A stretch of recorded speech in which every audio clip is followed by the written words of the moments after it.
అందరికీ నమస్కారం అండి.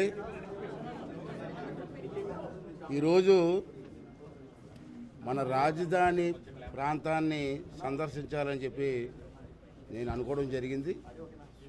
దానికి కారణం ఏంటంటే నేను స్పీకర్గా బాధ్యత తీసుకున్న తర్వాత నేను 10-15 రోజుల నుంచి కూడా మా రివ్యూలో నేను అబ్జర్వ్ చేసింది ఏంటంటే మనకి ఎమ్మెల్యేలు కానీ ఎమ్మెల్సీలు కానీ సుమారు 288 మంది సుమారు ఉంటారు. వాళ్ళందరికీ కూడా ఇక్కడ అకామిడేషన్ లేక చాలా ఇబ్బందులు పడుతున్నారు. ఏదో చిన్న చిన్న హోటల్లో ఉండడం, రావడం, మీటింగ్లు రావడం, వెళ్ళడం జరుగుతుంది. అంచేత ఆల్రెడీ చంద్రబాబు నాయుడు గారు మంచి బ్యూటిఫుల్ ప్లాన్ చేశారు. ఇవాళ చూశాను, ఫస్ట్ టైం రావడం. నేను ఇంత ముందుకు వచ్చారు కానీ రోడ్డు మీద వెళ్ళిపోయాను. నేను ఒక స్పీకర్ హోదాలో ఫస్ట్ టైం రావడం జరిగింది. చాలా బ్రహ్మాండం కట్టారు. టవర్స్ 12 టవర్స్ 12 టవర్స్ ఉన్నాయి. ఒక్కో టవర్ ఒక్కొక్క ఫ్లోర్లో 2 రూమ్స్ తప్పని సుమారు 288 క్వార్టర్స్. మీరు చూశారు ఇలా చాలా. నేను హైదరాబాద్లో కూడా 83 నుంచి ఎమ్మెల్యేగా ఉన్నా, 42 సంవత్సరాల నుంచి ఎమ్మెల్యేగా ఉన్నాను. హైదరాబాద్ లాంటి సిటీలో కూడా ఇంత బ్రహ్మాండమైన క్వార్టర్స్ లేవు ఎమ్మెల్యేలకి. చాలా బ్రహ్మాండంగా ప్లాన్ చేశారు ఆ రోజు చంద్రబాబు నాయుడు టైంలో.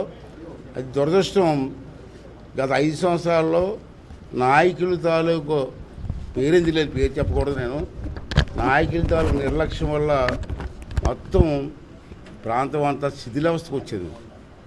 నేను వచ్చే కారులో చూస్తారు, అన్నీ చూసుకుని వస్తున్నాను. నేను ఇక్కడ కొంతమంది మెటీరియల్ కూడా దొంగతనం చేసేసారట రాత్రులు.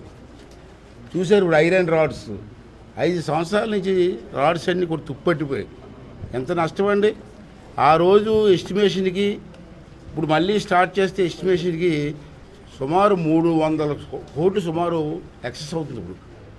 ఇప్పుడు మళ్ళీ రీటెండర్స్ పిలాల మొత్తం వర్కులన్నీ కూడా పిలాలంటే కాంట్రాక్ట్లు ఏమన్నారంటే ఆ రోజు రేటు వేరండి, ఈ రోజు రేటు వేరండి, ప్రజెంట్ రేట్ ఇస్తే మేము చేయడానికి సిద్ధంగా ఉన్నామని చెప్పి వాళ్ళు అంటున్నారు. ప్రజెంట్ రేట్ ఇవ్వాలంటే పాత ఎస్టిమేషన్కి ఈ ఎస్టిమేషన్కి సుమారు 300 కోట్లు తేడా వస్తుంది. సరే, ఎంత తేడా వచ్చినా తప్పదు అనుకోండి. కానీ నిర్లక్ష్యం వల్ల, ఒక నాయకుడి తాలూకు నిర్లక్ష్యం వల్ల ప్రజల తాలూకు డబ్బు 300 కోట్లు అనవసరంగా వేస్ట్ అయిపోయింది ఇటువంటి క్లిష్ట సమయంలో. ఏదేమైనా నేనేమనుకున్నానంటే ముందు ఎమ్మెల్యేస్కి మంత్రులు వేరనుకోండి, మంత్రులు సెక్షన్ వేరు చూస్తున్నారు, జడ్జి సెక్షన్ వేరు చూస్తున్నారు.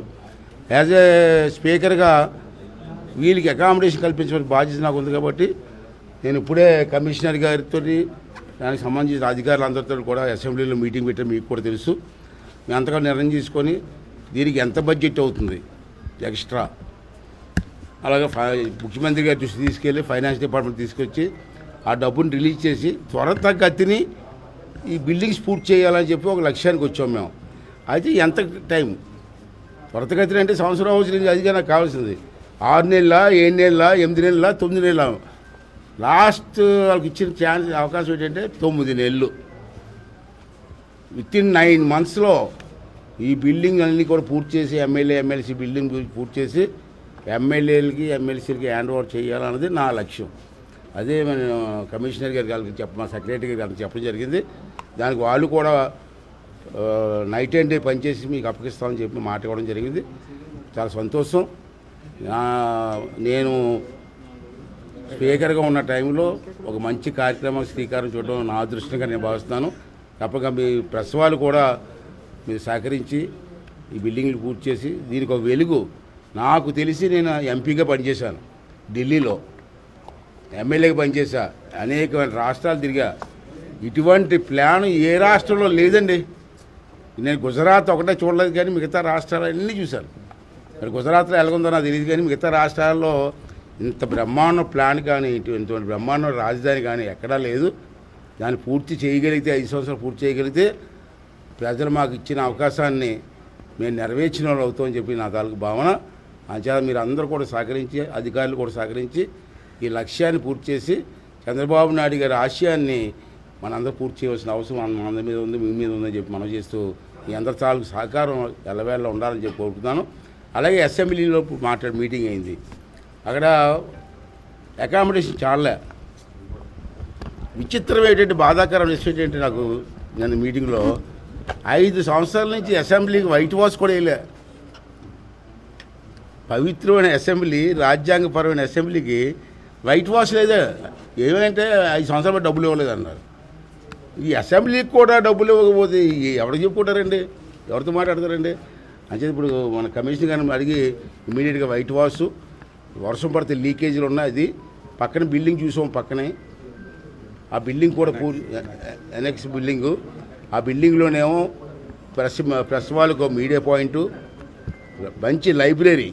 నా ఉద్దేశం ఏంటి, హైదరాబాద్లో లైబ్రరీ ఉంది. నేను మొట్టమొదటి ఎమ్మెల్యే 83లో అయ్యా.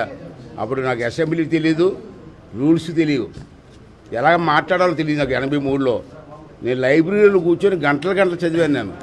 పూర్వం పెద్దలు గౌతు లచ్చన్న గారు అటువంటి పెద్దల తాలూకు స్పీచెస్ అన్నీ లైబ్రరీలో ఉన్నాయి.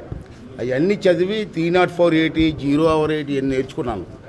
అటువంటి లైబ్రరీ మళ్ళీ మన అసెంబ్లీలో ఉండాలన్నది నా భావన. అది కూడా హాల్ కూడా తయారు చేయమన్నాం, పైనేమో రూమ్స్ కూడా తయారు చేయమన్నాం. అలా క్యాంటీన్ ఒకటి, మనకే కాదు ఎమ్మెల్యేలకి కాదు, పబ్లిక్ ఎవరు వచ్చినా సరే క్యాంటీన్లో దూరంగా వెళ్ళకుండా అక్కడ ఒక టిఫిన్ సెక్షన్ కూడా ఏర్పాటు చేయమని చెప్పడం జరిగింది. ఇవన్నీ కూడా మాడిఫై చేస్తున్నాం. దానికి మీ ప్రెస్ వారి సహకారం కూడా కావాలని చెప్పి మీ అందరిని కోరుకుంటూ అధికారులను అందరిని రిక్వెస్ట్ చేస్తున్నాను. ఇది ఆర్డర్ కాదు, నేను యాజ్ ఎ స్పీకర్గా నేను ఆర్డర్ ఇవ్వట్లే, రిక్వెస్ట్ చేస్తున్నాను. మీరంతా చూసారు, వాతావరణం చూశారు, చాలా అన్యాయం జరిగింది, చాలా నష్టం జరిగింది. అంచేది మన అందరం అధికారులని కాకుండా, ప్రజాప్రతినిధులని కాకుండా అందరం కలిసి ఈ రాజధాని బిల్డప్ చేసుకొని, ఎక్కడా లేని రాజధాని బిల్డప్ చేసి మరి ప్రజలకు అంకితం చేయవలసిన అవసరం ఉందని చెప్పి నా భావన. అందుకు మీ అందరితో సహకారం ఇవ్వాలని చెప్పి మీ అందరిని కోరుకుంటున్నాను. Thank you.